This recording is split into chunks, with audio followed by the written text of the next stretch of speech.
Hello everyone. Nature, vegetation and wild life. कुछ बच्चे exhibition में जाते हैं, वहाँ हैंडमेड थिंग्स होते हैं, हाथ से बने हुए चीज। और जो भी आर्टिकल्स हमें एग्जीबिशन में देखने को मिले वो कंट्री के डिफरेंट पार्ट से कलेक्ट किए हुए होते हैं। मोना बैग उठा लेती है और बोलती है ये बैग बहुत सुंदर है। टीचर बोलती है हाँ सुंदर है, ये जूट से बना हुआ है। फिर टीचर बोलती है बास्केट, लैम्प, सेट्स, चेयर्स, ये सब चीज कैनल और बैम्बू से बनाए गए हैं। टीचर बोलती है बैम्बू कहाँ पर ग्रोथ होते हैं। तो ये क्वेश्चन हो गया इम्पोर्टेंट। तो आंसर होगा इंडिया के जो ईस्टर्न और नॉर्दर्न ईस्टर्न ह्यूमिड रीजन्स है वहां बम्बू ग्रोथ होते हैं बहुत सारे मात्रा में। फिर एक स्टूडेंट सिल्क स्कार्फ उठा के बोलती है कितना ब्यूटीफुल स्कार्फ है, सिल्क का बना हुआ है। Silk worms that are bred on mulberry trees. बच्चे समझ गए थे प्लांट्स हमें बहुत सारे डिफरेंट प्रोडक्ट्स प्रोवाइड करता है जो हम यूज करते हैं हमारे डे टू डे लाइफ में। नेचर, वेजिटेशन और वाइल्ड लाइफ एग्जिस्ट करता है narrow zone of contact between lithosphere, hydrosphere, atmosphere. ये तीनों को मिला करके कहा जाता है बायोस्फीयर। बायोस्फीयर में बहुत सारे लिविंग बींग्स और plants, animals, human beings, yet some living beings एक दूसरे से डिपेंड है।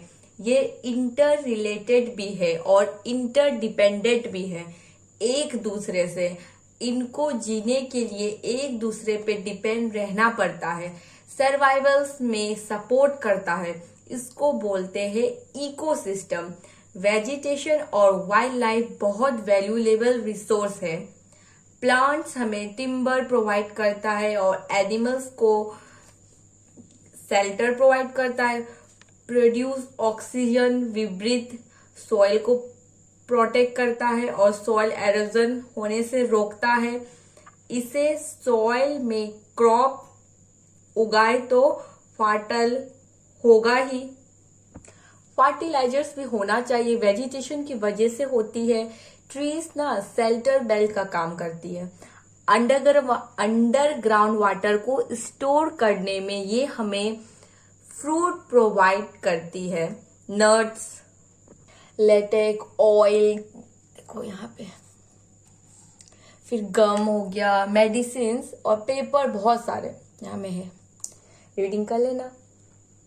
पेपर प्रोवाइड करती है जो बहुत एसेंशियल होता है हमारे स्टडीज के लिए। और भी बहुत यूजेस है। Water includes animals, birds, insects और जो लाइफ पानी में रहकर जिंदा रहती है ये हमें प्रोटेक्ट करती है। और मिल्क, मीट, हाइड्स एंड ऊल, कुछ इंसेक्ट्स है जैसे बीज, मधुमक्खी, हमें हनी प्रोवाइड करती है। मिल्क, मीट, हाइड एंड ऊल कुछ इंसेक्ट्स है जिसे हम लोग ने पढ़ा, हनी प्रोवाइड होता है। फिर फ्लावर्स का पॉलिनेशन में भी हेल्प करती है। डिकम्पोजिशन भी बहुत जरूरी है ताकि हमारे इकोसिस्टम में बैलेंस रहे। इकोसिस्टम को साफ रखने के लिए बहुत जरूरी है।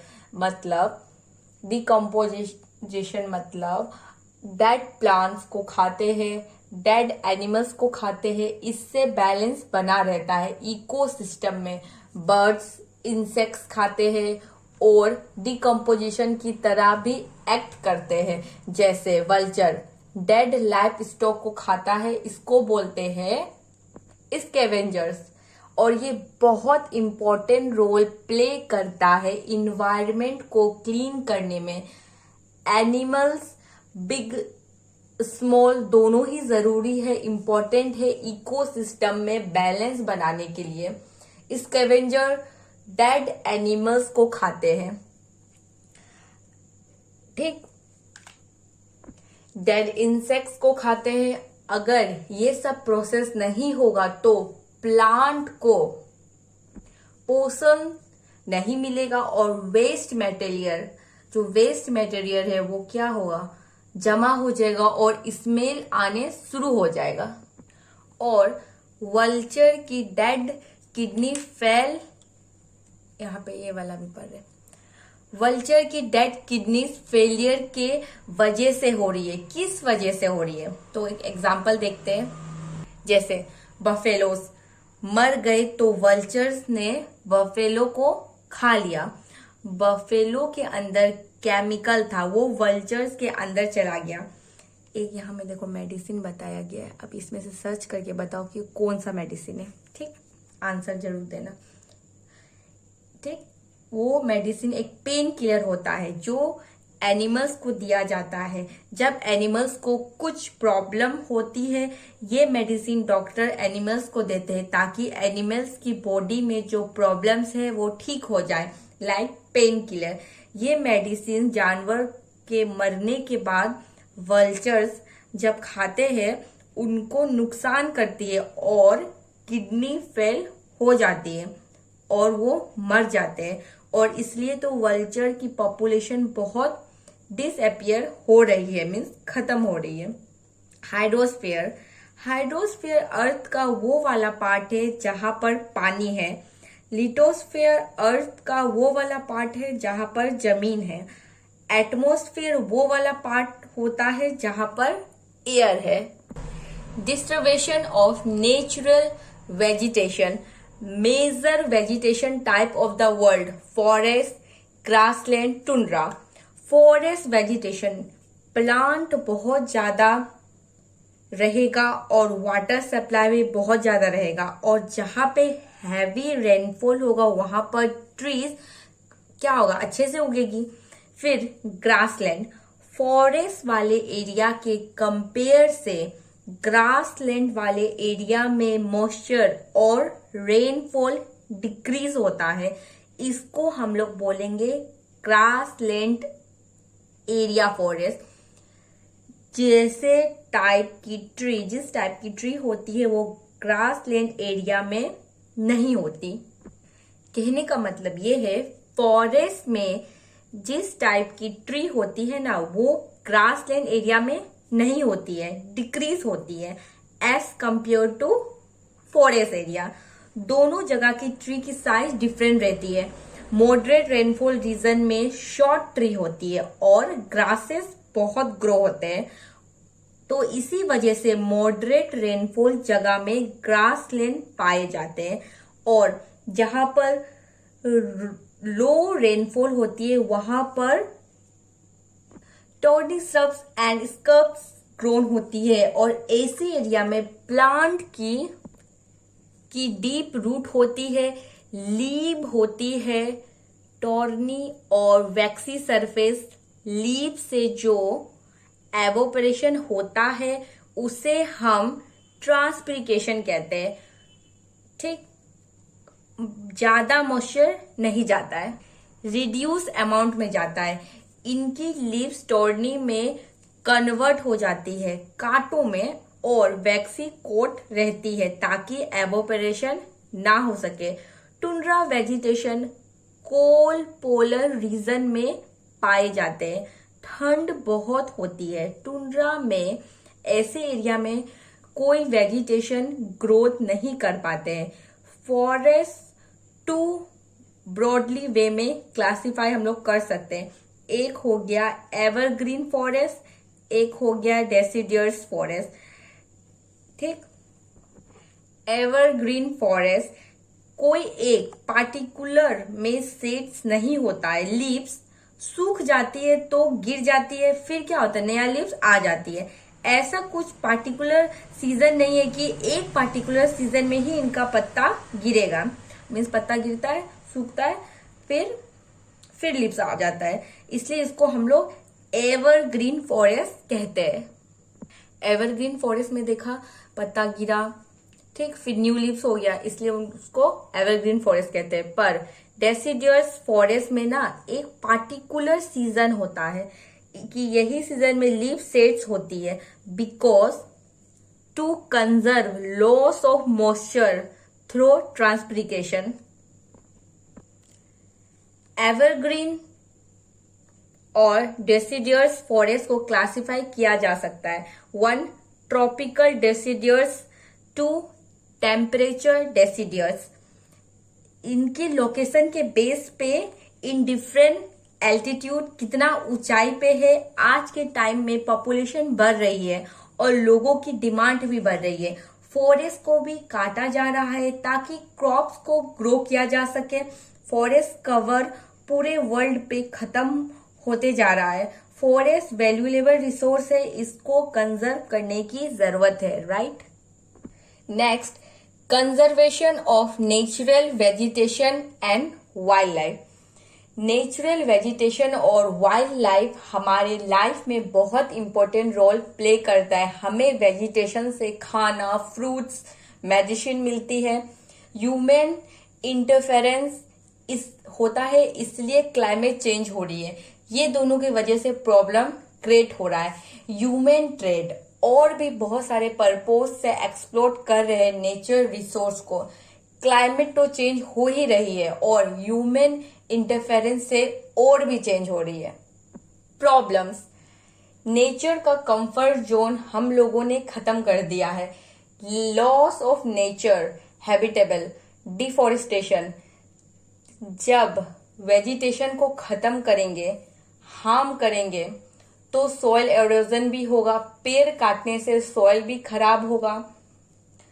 फॉरेस्ट फायर, जैसे फॉरेस्ट में फायर लग जाता है, एक एग्जांपल हो गया, जब हम पिकनिक में जाते हैं और आग जलाते हैं और पिकनिक खत्म होने के बाद आग को अच्छे से अगर नहीं बुझाए, बंद करे, मीन्स आग को, ठीक, फॉरेस्ट फायर का रीजन भी ये बन सकता है। अगर वो आग को हम लोग अच्छा से नहीं बुझा के जाए तो क्या होगा, आग लग सकता है। फिर सुनामी, लैंडस्लाइड, पोचिंग, मतलब फॉर बॉडी पार्ट्स, एनिमल को क्या किडनैप करना। एनिमल्स का पार्ट को यूज करते हैं, जैसे स्किन्स, टिथ, ईटीसी। ये सब लीगल नहीं है, इलीगल है।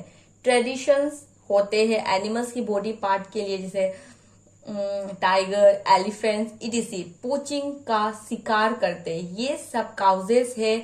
इसे हमें समझना चाहिए कि ऐसा नहीं करना चाहिए। क्यों हमें नेचर, वेजिटेशन और वाइल्ड लाइफ को कंट्रोल रखना चाहिए। नेचर फैक्टर्स और ह्यूमन फैक्टर्स के वजह से वाइल्ड लाइफ और नेचर वेजिटेशन के वजह से खतरे में है हम लोग, और इन्हें कंजर्व करना चाहिए। Measures for nature, vegetation and wild life. National park, wild life sanctuary, biosphere reserved are made to protect our natural vegetation and wildlife. फिर conservation of 3 lakhs wetlands is necessary to save the precious resource from depletion। मतलब ए कुछ चीज का कम हो जाना, ठीक, इसलिए डिप्लीटेशन जो हो रहा है, जो चीज खत्म हो रहा है, उसको हम लोग को सेव करना चाहिए। अवेयरनेस प्रोग्राम हमें रखना चाहिए। सोशल, फॉरेस्ट और वन महोत्सव को इनकरेज करना चाहिए। रीजनल और कम्युनिटी लेवल पे स्कूल के जो बच्चे, उन लोग को इनकरेज करना चाहिए for bird watching and visiting nature camp, ताकि बच्चे अप्रिसिएट कर सके जो हमारे वैरायटी टाइप ऑफ स्पाइसेस है वो। Killing and hunting of birds and animals should be banned, बंद कर देना चाहिए। इंडिया किलिंग ऑफ जो lions, tigers, deers, great Indian bustards and peacocks have been banded, बंद हो गया है। कोई भी नहीं मार सकता है। अगर कोई मारा तो उसको सजा हो जाएगा, जेल हो जाएगा। ये सब इलीगल है, लीगल नहीं है। फिर इंटरनेशनल कन्वेंशन सेटअप किया गया है CITES इसलिए इसको इस्टेब्लिश किया गया है ताकि जो स्पेसिस है, एनिमल्स है, जो बहुत सारे वेराइटीज में है, बहुत सारे टाइप के जो है हमारे पास एनिमल्स, बर्ड्स, उनके ट्रेड को प्रोहिबिट किया जा सके, उनको स्टॉप किया जा सके, प्लांट्स, एनिमल्स को कंजर्व करना है। ये सब सिटीजन की एक ड्यूटी है। सब कंट्री के गवर्नमेंट ने इसको साइन किया है। इसका एम है कोई वाइल्ड एनिमल या प्लांट या कोई स्पीसीज जो कि जीवित है डरा के मार नहीं सकते। थ्रेटेंड